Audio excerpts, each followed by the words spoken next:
This video is only part of an unpaid, unbiased, in-depth review from an average rider's perspective, so check out the rest in the link below at thegoodride.com. If you want real advice, fill out the Me Harmony profile in the link below so I can help you properly. And if this video helps, please consider donating or buying through our links. Thanks for watching.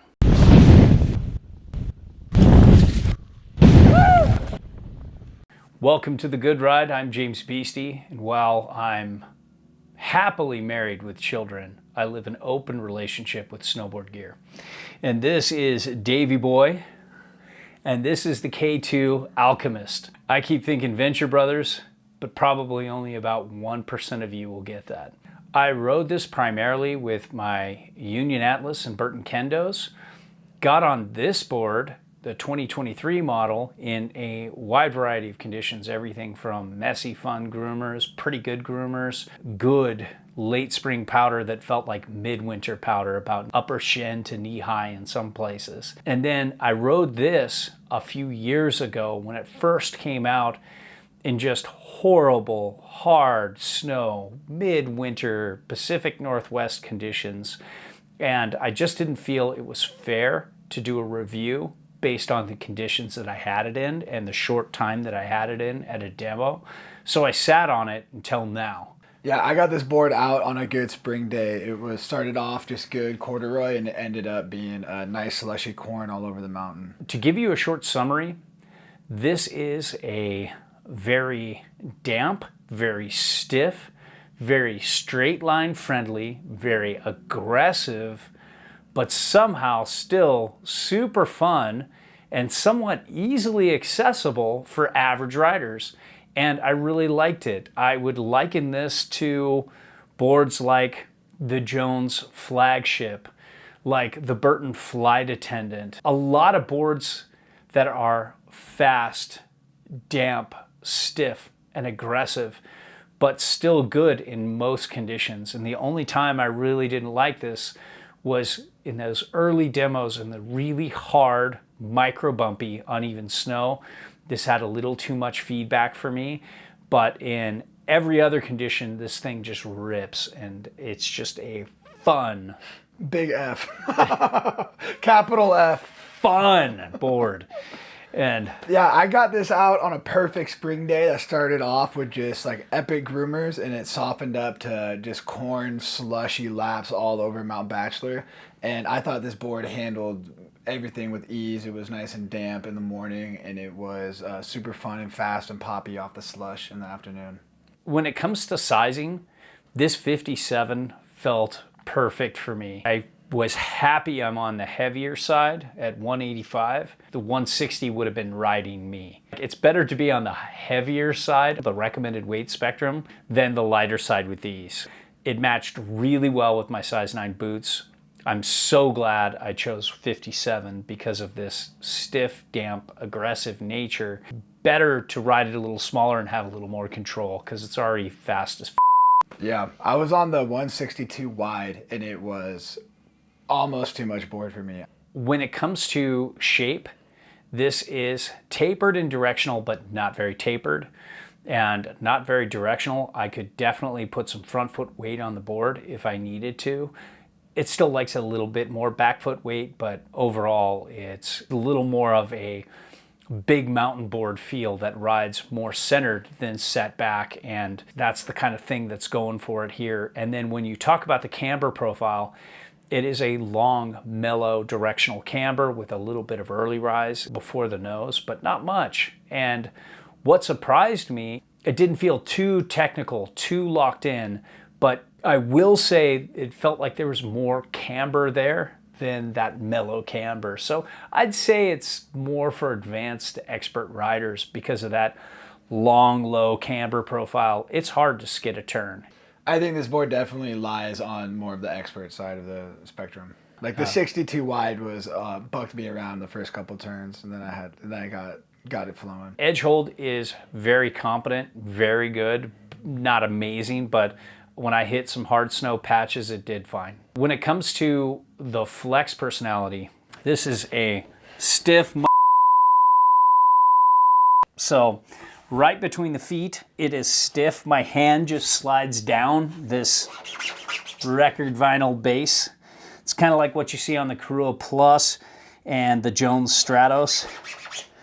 But it just slides. It doesn't really give in the middle. But then it's a good bit softer in the nose and a little bit softer in the tail. Let's do the flex from here. You can see there's a little bit of give, but not much. And what's interesting, it's stiffer on snow than it is in here. Yeah, definitely. I would agree with that. And it's got a lot of snap. Like when you flex it, if you can flex it, it gives back harder than it was to flex. So yeah, it really awards those pop hungry people. Yeah, I mean, I think this board is made for the biggest airs you're gonna catch on the mountain.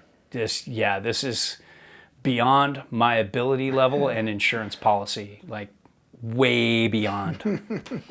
I loved this flex personality in all conditions too. Other than really hard, really ugly, micro bumpy snow that you usually don't want to ride in, everything else, when it was in the soft, bumpy groomers where some boards were bucking me out of my line, this thing was so damp and so drivey, it felt like it wasn't a bumpy groomer. I was holding my edge in like turns, just hard carving turns that I couldn't do in others. And so this is a chunder buster. Yeah. Soft, micro bumpy snow, messy snow, powers right through. You're not even gonna feel it. Yeah, the spring day I took it out, I was doing summit laps off of Bachelor, and you definitely get like the icy, thicker chunder on the top that comes into the perfect smooth slush that ends up getting into a little bit too sticky at the bottom. Yeah. And this board just blasted through everything. Like I didn't really find that it struggled on either part. When it comes to just overall speed, this is one of the fastest boards I rode this year.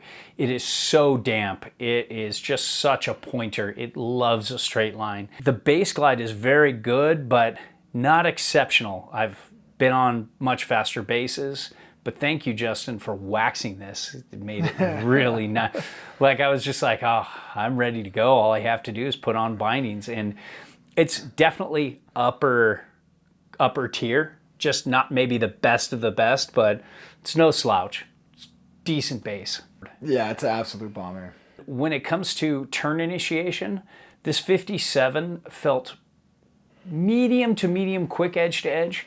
It likes to set an edge and kind of go. But once I committed that side cut to a turn, it was fine going across the groomers. It wasn't an amazing circle carver, but it's definitely doable. It's more balanced than you would think for how balmy and straight liney it is, and I like that.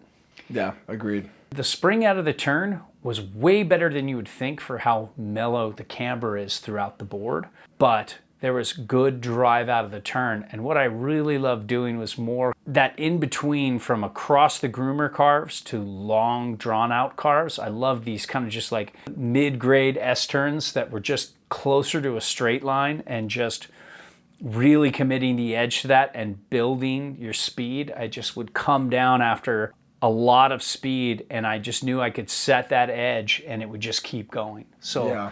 It's not that the edge holds amazing, it's that the board's so damp that it keeps its edge, and you can do more with this in high speed cars than many other boards out there, and I loved it.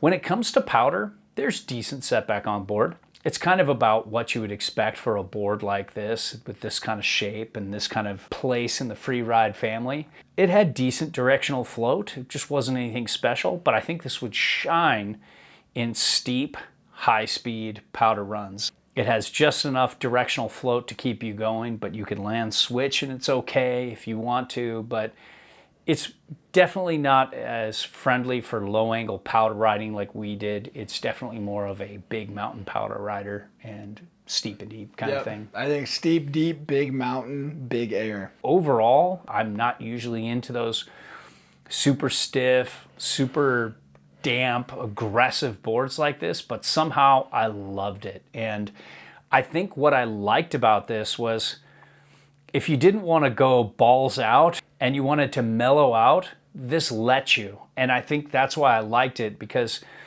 I could get off my game sometimes and just go, I just want to just make some mellow turns, and this was fine with that. I think that's why I like this board so much. It could handle all different types of riding styles, and it made me want to charge harder, and it didn't punish me when I wanted to mellow out. And I just really like this board. This and the Excavator were two highlights of K2 for me this year, and two very recommendable boards. Yeah, I love this board. I think if I was going to go out and was just going out for a day where I'm just doing powder jumps the whole time, building kickers, hitting side hits, this is definitely going to be a #1 option for me. Oh, look at that ladybug. Just doing a spiral in the light. Oh, no, don't. Oh, poor guy. He just flew up into the... Wow, wow.